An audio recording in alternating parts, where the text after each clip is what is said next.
উত্তর চব্বিশ পরগনার বসিরহাট মহকুমার সন্দেশখালীর নেজার থানার রাজবাড়ী আউটপোস্টের 14 নম্বর বামনঘেরি এলাকায় দুই পক্ষের সংঘর্ষে চরম উত্তেজনা ছড়ায়।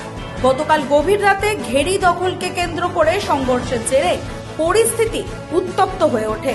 খবর পেয়ে ঘটনাস্থলে পৌঁছান নেজার থানার ওসি ভরত প্রসূন পুরকাই। অভিযোগ, একটি ঘরের ভেতর থেকে গুলি চালানো হলে তার পায়ে গুলি লাগে। পাশাপাশি আহত হন দুই মহিলা কনস্টেবল ও দুজন সিআরপিএফ জওয়ান। আহতদের দ্রুত উদ্ধার করে কলকাতায় চিকিৎসার জন্য পাঠানো হয়েছে। বর্তমানে সকলেই চিকিৎসাধীন। ঘটনার পর এলাকায় পৌঁছায় বিশাল পুলিশ বাহিনী ও কেন্দ্রীয় বাহিনী। গোটা এলাকা ঘিরে ফেলে নিরাপত্তা বাহিনী। বারাসাত রেঞ্জের ডিআইজি ঘটনাস্থলে এসে পরিস্থিতি পরিদর্শন করেন। পুলিশ সূত্রে জানা গেছে, মূলত ঘেরি দখলকে কেন্দ্র করে দীর্ঘদিন ধরেই এলাকায় উত্তেজনা চলছিল, যা গতকাল বড় আকার ধারণ করে। ইতিমধ্যেই কয়েকজনকে আটক করা হয়েছে, তাদের মধ্যে 4 জনকে গ্রেফতার করা হয়েছে বলেও জানা যায়। ঘটনাস্থল থেকে আগ্নেয়াস্ত্র উদ্ধার করেছে পুলিশ। ডিআইজি জানায়, তৃণমূল কর্মীর বাড়ির সামনে ঘটনাটি ঘটেছে বলে প্রাথমিকভাবে জানা গেছে। তবে সমস্ত দিক খতিয়ে দেখে তদন্ত চলছে, এমনটাই জানান ডিআইজি। বর্তমানে এলাকায় টানটান উত্তেজনা থাকলেও পরিস্থিতি নিয়ন্ত্রণে রাখতে মোতায়েন রয়েছে বিশাল পুলিশ বাহিনী ও কেন্দ্রীয় বাহিনী। হয়েছিল রাতে আরো দুটো কেস হয়েছে, কেস এখনো চলছে আমাদের করা। বেসিক ইনসিডেন্টের কমপ্লেন আমরা এখনো পাইনি। আমরা প্রিভেন্টিভ অ্যাকশন ম্যাক্সিমাম নিয়ে যাচ্ছি যেখানে যেখানে পাচ্ছি।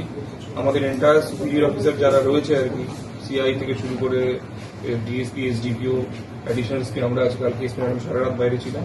তো এন্টায়ার টিম আমরা রাস্তায় আছি। সঙ্গে আমাদের সিএপিএফ এর পিওয়াটি টিম, ওনারা খুব আমাদের সহযোগিতা করছেন। আমরা যেমন আমরা রেড করছি, টহলদারি মারছি, তেমনি আমরা অ্যাওয়ারনেসও করছি।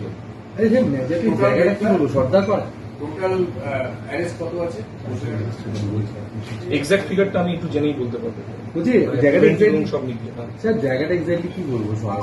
সরবেরিয়ার কাছ থেকে, সরবেরিয়া থেকে যখন আপনি টুয়ার্ডস ধামাখালির দিকে যাচ্ছেন, ওই জাস্ট ওইখানে ওই ডান দিকে জাস্ট কিছুটা গিয়ে ডান দিকে একটা মন্দির বাড়ি ছিল যেখানে হামলা হচ্ছিল। পরে জেনে নেবেন আপনি।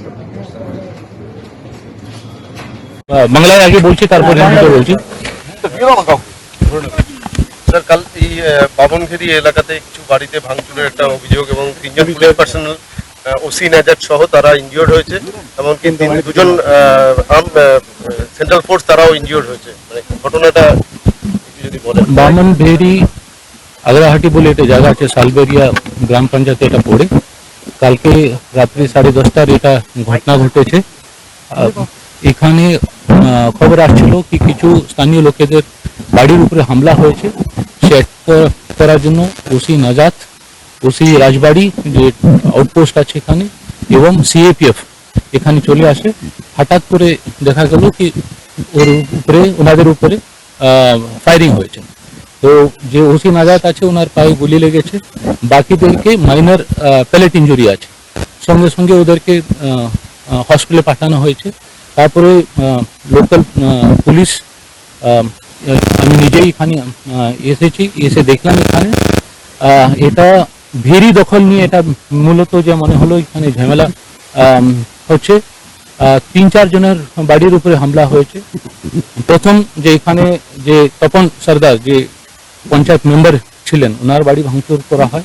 তারপরে এখানে স্থানীয় 2-3 লোক বাড়ি আছে, এটা মুশরফ মোল্লা বাড়ি ভাঙচুর করা হলো।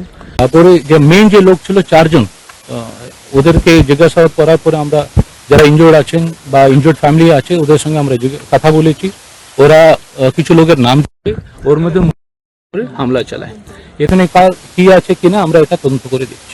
স্যার, লোকাল যারা রয়েছেন তারা কিন্তু অনেকেই বলছেন যে এটা ইলেকশনের রেজাল্ট বেরোনোর কারণে হয়ে থাকতে পারে বা সেরকম একটা ইন্টেনশন কাজ করেছে। এটা আমরা তদন্ত করে দেখছি, কিন্তু মেল হচ্ছে কি এখানে ভেরি দখল নিয়ে কিন্তু সমস্যা। যারা অ্যাটাক করেছে এরা কিন্তু এখানকারই লোক, পাশে ওদের বাড়ি। আর যারা অ্যাটাক করেছেন ওরাও কিন্তু এখানে থাকে। এখানে একটা গ্রাম বলা যাবে না, এখানে বড় ভেরিগুলো আছে, তার মধ্যে 1-2 করে এখানে বাড়ি আছে। কিছু স্পেসিফিক বাড়িগুলো বা যারা মেম্বার ছিলেন তার উপরে অ্যাটাক করা হয়েছে। এখানে বহু কমিউনিটি যারা আছেন, ভিকটিম আছেন। তো আমরা তদন্ত করে দেখছি। অনেক লোকের নাম আমরা পেয়েছি, কি কি ড্যামেজ হয়েছে আমরা স্টক নিয়েছি। যারা ইনভলভ আছে ওদের বিরুদ্ধে অ্যাকশন নেওয়া। অভিযোগ উঠছে যে শাহজাহানের সঙ্গে যুক্ত রয়েছে, এরকম কি আপনারা কিছু পেয়েছেন? দেখুন ব্যাপারটা হচ্ছে এখন তদন্ত শুরু হয়েছে। এখানে যা দেখা হচ্ছে কি ইলেকশন রেজাল্ট অ্যানাউন্স করার পরে এখানে যে ইনসিডেন্ট হয়েছে এটা কালকের ইনসিডেন্ট ও পরশু দিনের ইনসিডেন্ট আছে।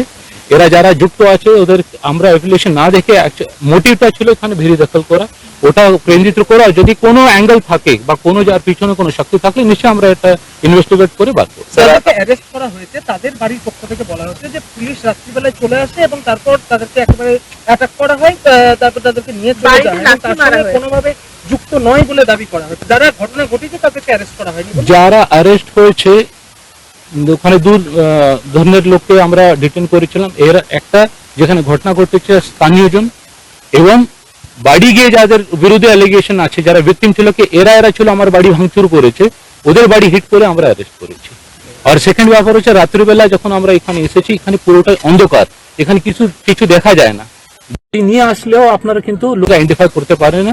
সেই অন্ধকারই এই ঘটনাটা ঘটেছে রাত্রি 10:30টার সময়।